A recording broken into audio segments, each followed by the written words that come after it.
ਲੋਕੀ ਲੈ ਜਾਣੀ ਮੂਆਲੀ ਤੋਪਾ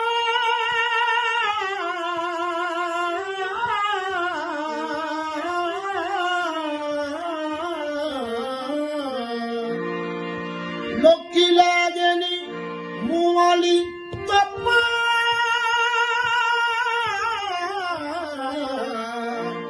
ਚੁੱਪ ਲੈ ਜਾ ਹਾਰ ਜਾਣਗੇ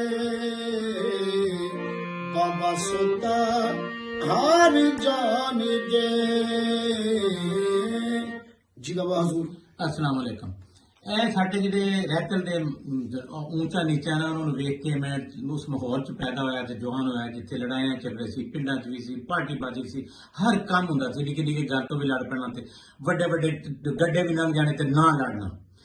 ਇੱਥੇ ਫਿਰ ਇਹ ਮੇਰੇ ਪਿਛਲਾ ਜ਼ਮਾਨਾ ਮੈਂ ਯਾਦ ਕੀਤਾ, ਵਕਤ ਯਾਦ ਕੀਤੇ, ਪਿਛਲੇ ਵੇਲੇ ਯਾਦ ਕੀਤੇ, ਭੁੱਲੇ ਪਿਛਲੇ, ਤੇ ਮੈਨੂੰ ਇਹ ਖਿਆਲ ਹੈ ਮੇਰੇ ਦਿਮਾਗ 'ਚ ਪਾਈ ਰੱਬੁਲ ਇੱਜ਼ਤ ਨੇ ਕਿ ਯਾਰ ਇਹ ਕੋਈ ਐਸੀ ਗੱਲ ਕੱਢ ਕਿ ਜਿਹੜਾ ਇਹ ਕੋਈ ਸਬਕ ਦੇ ਐਸਾ ਕਿ ਬਈ ਜਿਹੜਾ ਨਾ ਇਹ ਲੋਕ ਇਹ ਕੰਮ ਨਾ ਕਰਨ ਤੇ ਉਹਦੇ 'ਚ ਨਰਮੀ ਪੈਦਾ ਕੀਤੀ ਜਾਏ।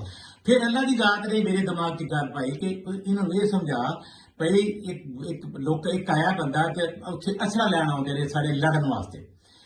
तो एक दुकान ते गया असले लैन ते कोई बंदा लड़न की खातर ते उन्हें कहा इदा कर लोकी ते बड़े बड़े असले लै गए, लोग तोपा भी लै गए ने, इदा कर तू चुप लै जा, तोप ना फड़, चुप लै जा।